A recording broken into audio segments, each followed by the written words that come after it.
Hi guys, it's Erin. Today I want to take you guys on a farm and garden tour. It's the middle of September.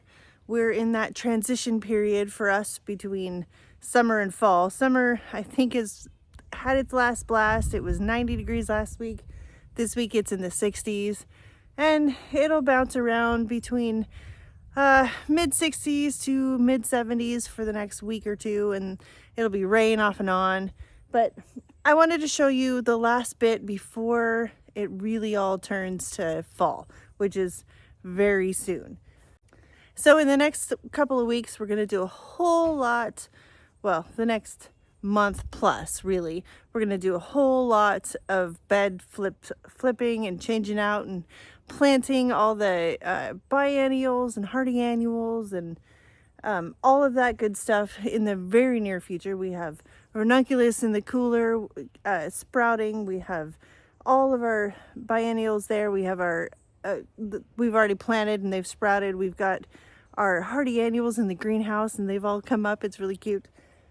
So yeah, it's coming to the end of the season, and this is the time where we do the most work. The spring and the fall are the hardest working parts of the season. So I'm gonna flip a camera around, show you what the field looks like and all the rest of the gardens, and this is kind of the before shots. I know I've talked about it a lot. We've got a lot of work to do. We haven't had time to get through most of it, but the next month and a half is gonna be go time to get all this stuff done.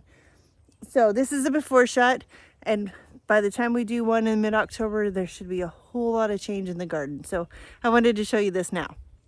All right, I'm flipping the camera around. Okay, we're starting with this first row. You can see for reference the big field, and then try to move slowly, the barn on the other side. So here, this is our late seeded zinnias. They're doing beautifully. I just cut my first batch of them the other day for the market.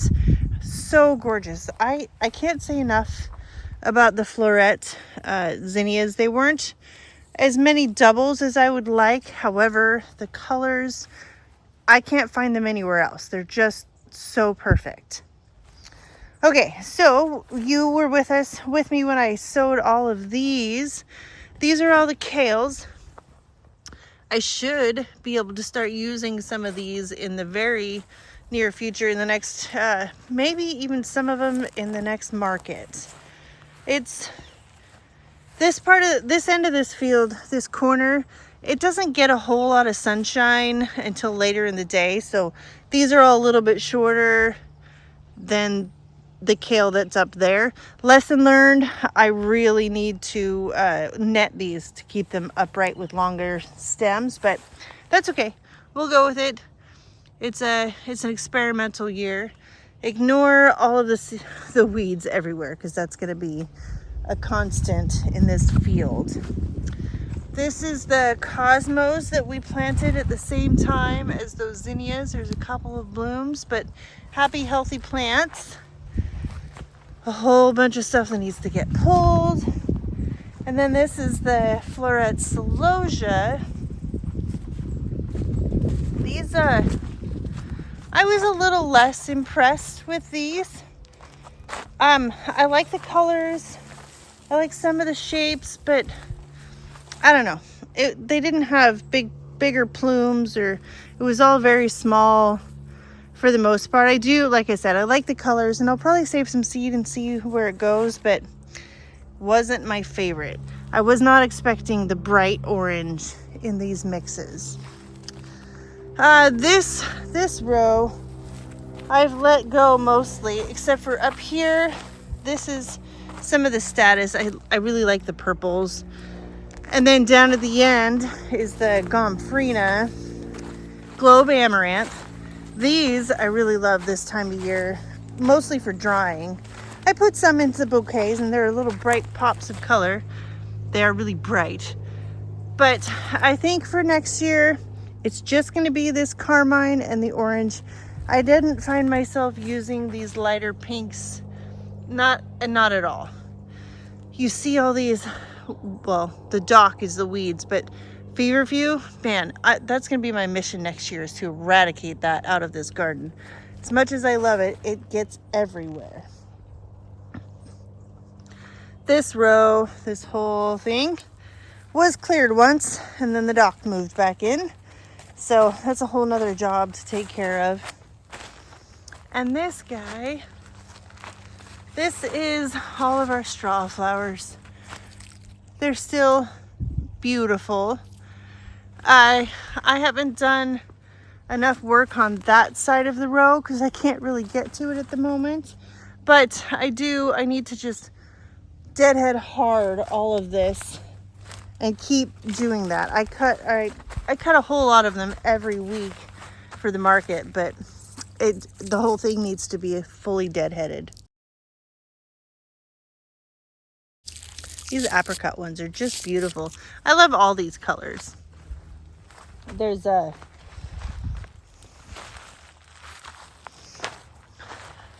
vintage pink. I didn't grow any vintage white. It always looks a little dirty to me.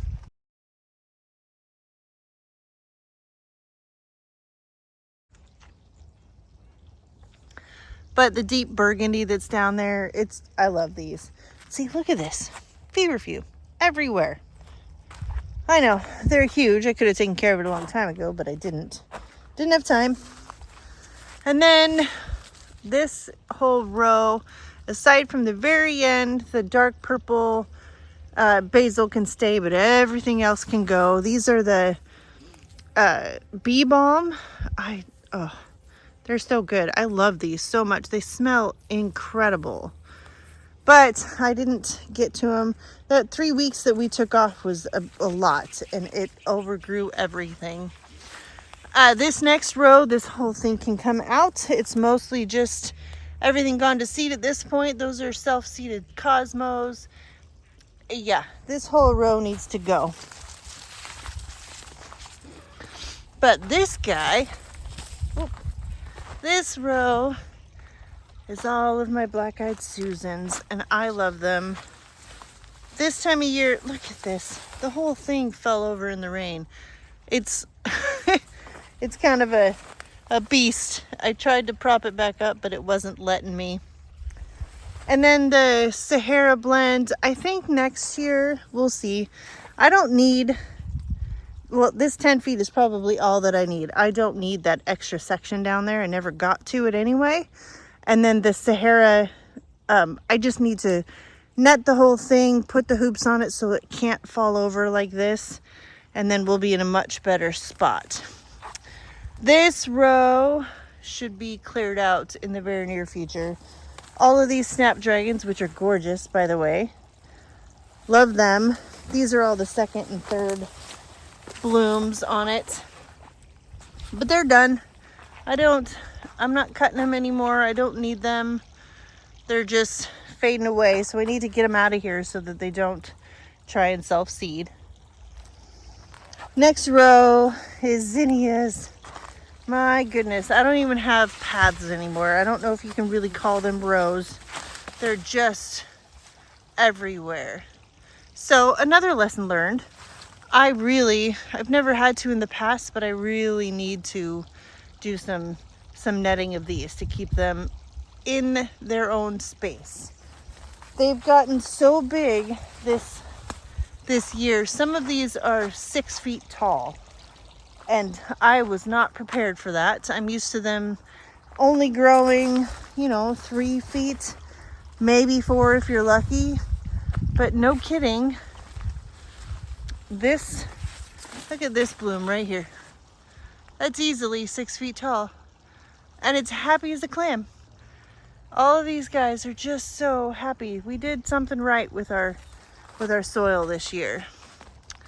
The next few rows, these are all the dahlias. You've been with me recently on the last few videos if you've been watching for any length of time.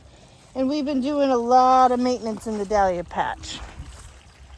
Getting them cleaned up down below so that there's airflow, and doing major deadheading that I should have done a long time ago. This whole season is a story of neglect on my part. I need to do it again. We've gotten through another few days. I really should be deadheading every couple of days, no matter what, in the dahlias. probably twice a week to make it real. Cut them all down, and then when I go to harvest, everything is going to be good at that point, and I won't have to spend the time making sure that my blooms are viable. So pretty. I will never get tired of growing dahlias, I don't think.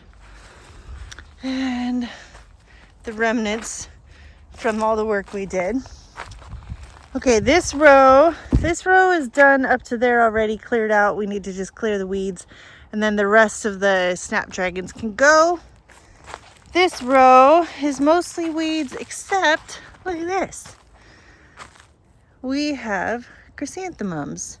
These guys are finally hitting their prime. They like it when it's cooler. They've had a chance to grow all season, and they're pretty happy right here. Again, I needed to do some trellising and I never did it, so bad on me, and it's going to affect these guys. But we should have blooms, probably in a month. They're all late season bloomers. But the rest of this row is my scented geraniums. These guys smell like citrus. They're so good. I wish there was smell-o-vision. And these guys are the chocolate geraniums. They're not scented, but these draw the most attention of all the greenery that I grow and put into market bouquets. And as you can see, these are 3 foot tall, huge plants. And I cut and cut and cut and cut and cut on them every week, and they just keep going. And then on the other end of this row is a ridiculous amount of feverfew, but also my eucalyptus. And these guys have been cutting. That's why everything else seems to have taken over. I like growing eucalyptus. It's nice to have for weddings. It's really fun to have. A lot of people gravitate towards that too once they see it. Just because, I mean, it's eucalyptus. It smells amazing. And that silvery blue color is hard to find anywhere else. So I'll continue to grow them. I really, really love them. Although it takes them all season long to get big enough to cut. This row that I'm standing in all the way down has been cleared once, except where the sunflowers are. Those need to go. They've all bloomed out. I cut them all for the last market, but yeah, they're done.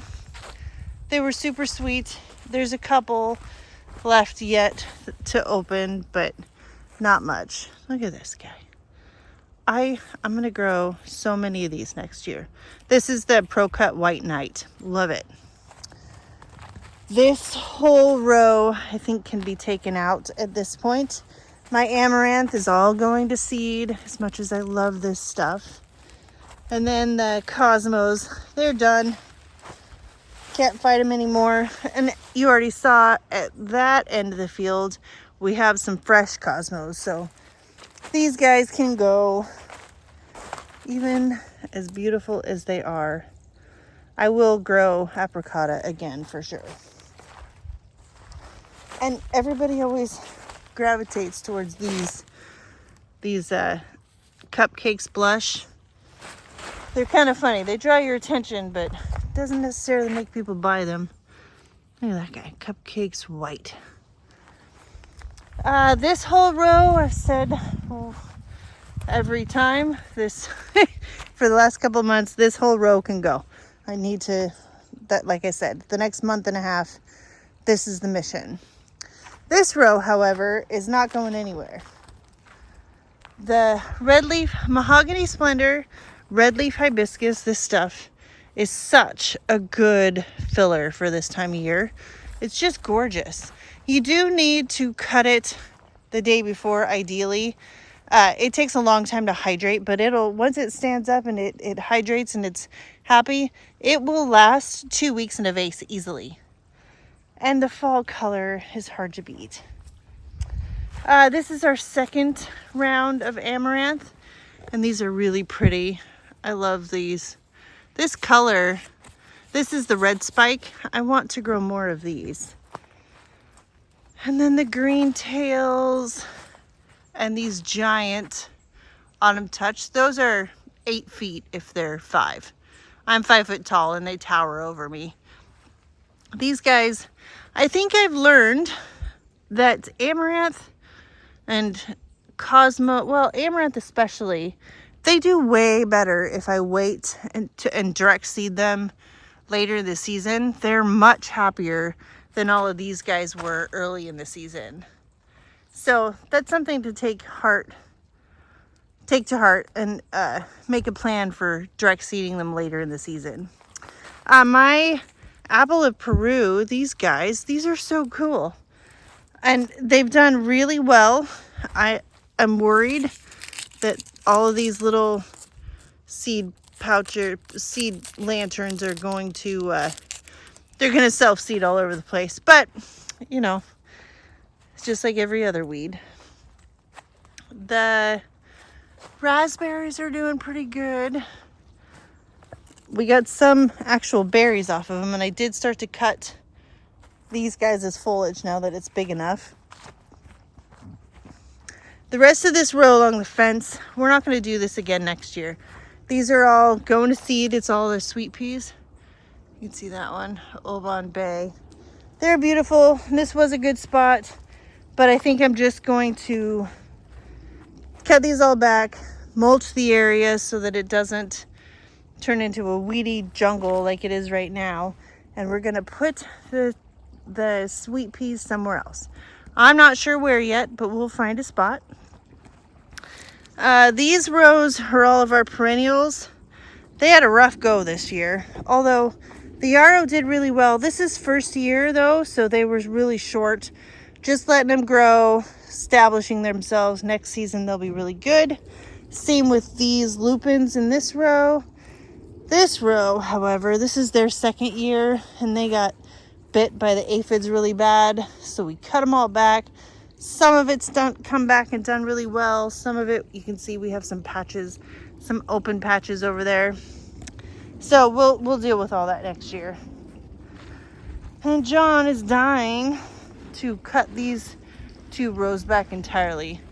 These guys have all of our herbs, and then there's some echinacea and just random mint and whatnot in here. He wants to just mow them all down and start over. I'm never on board with that, but we'll see what happens. I'll keep you guys informed as we go. And then you can see the peonies. They're starting to turn color, so they will be long before we cut them all back too and just mulch everything. Okay, outside of the field, this garden here has done a little bit of change. This cake is so cute. We completely planted this wisteria in the wrong place. There's not enough room. That trellis is not going to hold it, but it's good for now. We'll see what it does in the near future. I love this bed. There's not a lot going on at the moment. We do have one daylily bloom, but the phlox has been deadheaded. The bee balm is just establishing. This crab apple is just completely loaded with crab apples though, and that is beautiful. They're just everywhere. Everything got really happy this year, and the deer didn't come and eat it, which is key. This rose suffered. John cut it back really late and it never really had a time to bloom, but next season hopefully we'll fertilize it really well and hope for the best. This phlox, this was we planted this late in the season, bought a start from one of our flower farmer friends, and it's done really well. I like it right there. There's a couple of delphiniums that we grew from seed. See that little guy? And this one is about to bloom. The Weigela and this guy, the tiger eye sumac, we'll see what happens with that guy. I have seen some of the runners trail way out, and yeah, as long as we can keep it in check, it's great. But if it starts to go crazy, it's gonna go. It is the most gorgeous bright orange when it turns color, though. You can see it's already starting to. It's starting to turn. But it is the brightest, just most amazing color in the fall. So I want to keep it. The chocolate mimosa did pretty well. All these little guys, the ladies' mantle, are happy. They're always so pretty with water droplets on them. And then, yeah, there's not a whole lot in here. These camellias, they will hopefully bloom this winter. I'll keep you informed as they go. If you see all the cardboard that you see, we just need to put another layer of compost down, and we did get that. It's piled up behind the shed the other side. These are just all of our 9 bark and whatnot for cutting. Not a lot to see there. This is our chicken coop garden.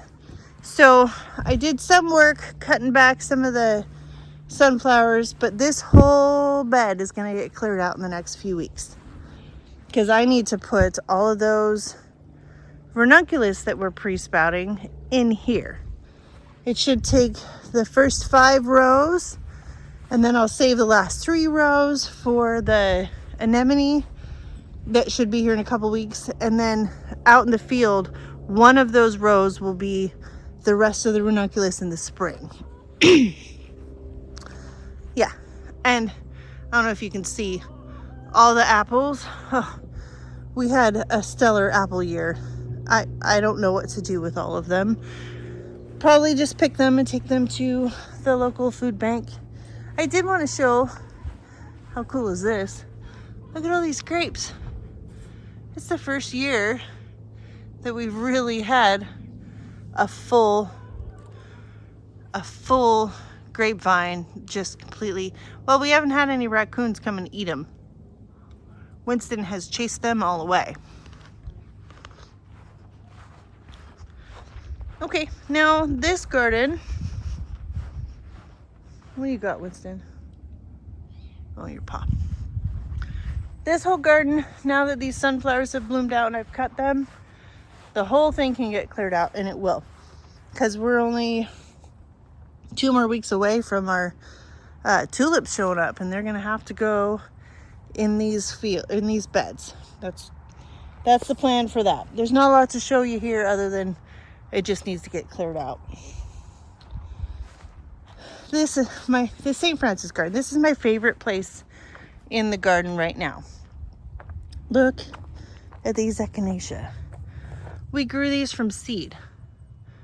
I think they were the Cheyenne Spirit or something like that.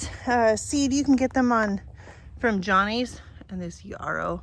This whole bed is very orange and yellow, but it also has the blue and the red and the green. It's very, very good. I love the mix of colors in here. But man, these echinacea, they're just fantastic. Love them, love them. And those iris, we were just talking about that a little bit ago. These are gotta be the happiest iris in this whole garden. Okay, so this bed, this sedum, when we bought it, we thought it was Autumn Joy. This is not Autumn Joy sedum, but it's still gorgeous. I love this color. The bees obviously love it. They love all sedums. It's just, man, these are huge, huge flower heads. And that purpley color is gorgeous. Now, don't laugh, but John misunderstood what I said when I said I was going to go get the hedge trimmer and cut back the Dusty Miller. He thought I meant I was going to make it a hedge. So that's what he did. I meant I was just going to cut it all back. Cut it down to the ground like these guys, like we did earlier in the season with those. Nope. He misunderstood and went for it. It's kind of interesting though. I never would have thought about a Dusty Miller hedge, but it kind of does it. Yeah, we're going to end up cutting them all back.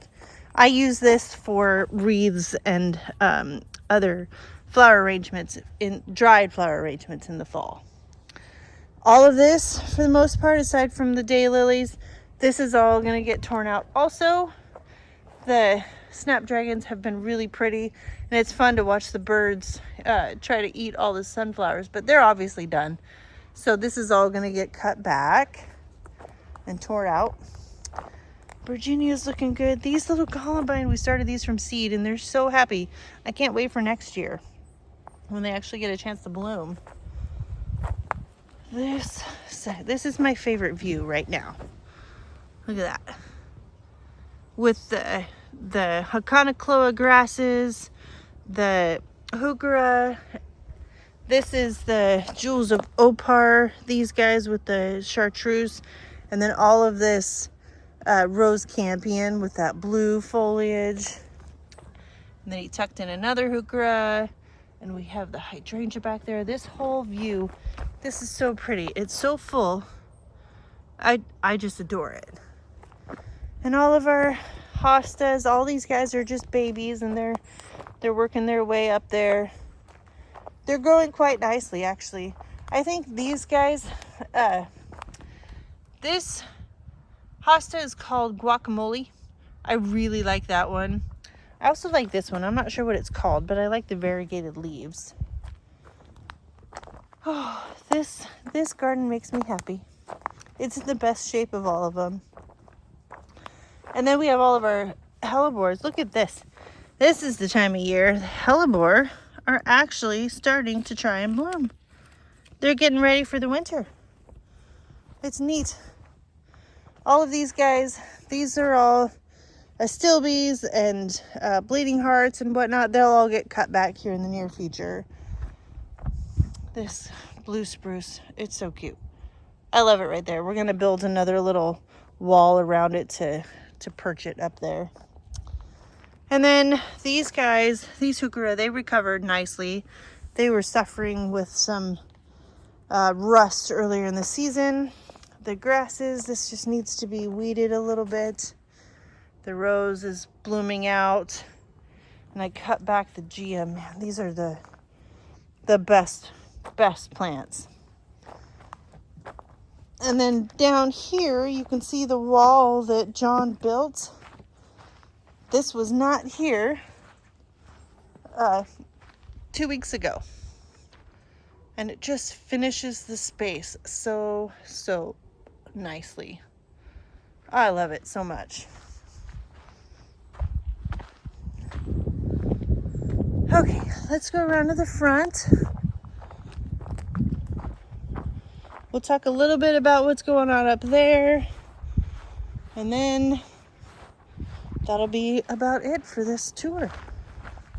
Okay, let's talk about this garden out here. So this garden is due for a full-on revamp. These guys, I think it's a Gaillardia, and this one, oh, I can't remember the name of it. I'll try to find it and put it on the screen if I can find it. I love this color. These are supposed to, it's a blanket flower, unless this one is, I can't remember which is which. We got these from a friend at the market. I really like this color. This one, not so much in this garden. The geraniums are annual, they'll go away. That's a big patch that used to be mint. The columbine is super happy. It self-seeded itself there. There used to just be one, that big one under there, but it has spread around. I don't mind it spreading around underneath of the magnolia tree, but I think I want to try and contain it under there. This is an annual. I love this little tree.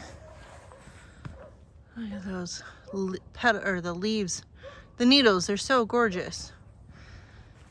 But I think that's gonna stay there. I think this peony will probably stay there. We're gonna cut it back. Annual, it's supposed to be an annual, but it came back this year. This cute little blue spruce. I love blue spruces, can you tell? These guys I just need to cut back. The dahlias I want to take out.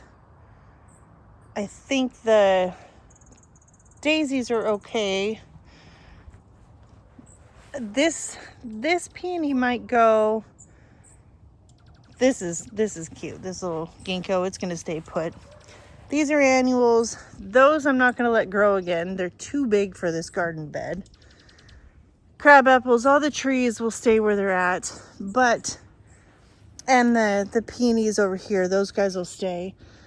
This is back to the fuchsia. What is it?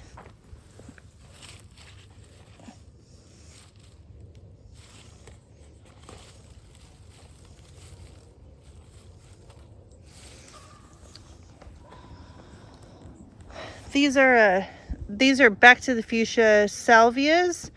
They're proven winter perennials. These are the Daisy May daisies. They'll get much bigger. These guys, I'm not sure. These are the little GM that John got at the market. I really like them. I don't know that they're going to stay here though. I need to cut them back fiercely.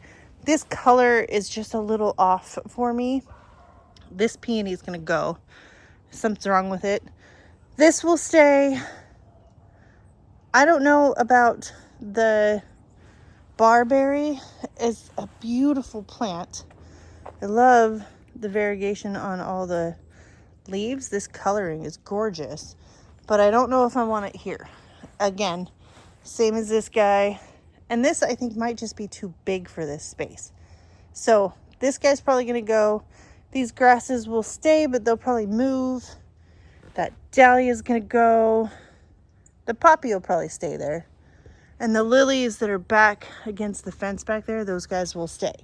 But everything else is gonna go. I have a plan formulating on how to revamp that, but this whole bed needs to be reworked. It's struggling. There's too much open space. I want to fill it in with perennials that will bloom all season, all throughout the season. And yeah, it needs a lot of help. So that's in the works. I'm not going to show you too much up here because as much as these pots were gorgeous, they're spent and they're done. And I need to just pull them. The weather's turning. I want to put mums or something like that, something that will withstand a bit more cold in all of these pots, but I need to just clear them out and get them ready for the fall. This garden's doing really well. The trumpet vine is done. See, everything's just coming to the end. The trumpet vine is done. This hydrangea has gone a little past, but look at the one bright blue flower. The sedum over here, I think it's gotten too much water right here. We need to get drip irrigation run in here so that we can specifically water different areas. But these are always gorgeous. Inside the veggie garden, there's not a whole lot to see. Not a lot has changed in here. I do think that some of my dahlia starts will end up in this garden next year. All right, guys, I think that pretty much covers it. There's a couple of garden beds that we didn't really talk about, the cottage garden and the roses over here, but nothing too major. Everything, like I said, it's in that transition period. Everything's going to sleep. We're going to start to get beautiful leaf canopy colors. The perennials are going to start to peter out and need to be cut back for the winter. It's that time where everything turns back over. It'll go to winter for the next few months, and then we will anxiously await spring. I do have some shrubs and some perennials I want to get in the next few weeks before it gets too cold, so they can get established over the winter. So I'll take you guys along with when I do that stuff. We have a whole lot of bulb planting coming. I have so much allium and hyacinths and tulips and daffodils and ranunculus and everything else. There's so much to do. It's going to be a lot of work. It's going to be a lot of fun. I can't wait to share it all with you. All right, that's going to do it for this video. I hope you guys enjoy it. I hope you guys enjoy seeing the progression of all the gardens in the fields throughout the season. And I really look forward to showing you what it looks like in the middle of October when everything has shifted. Okay, I will talk to you guys soon. If you liked it, hit a thumbs up. If you haven't already, hit the subscribe button, and then I'll see you guys in the next video. Bye, guys.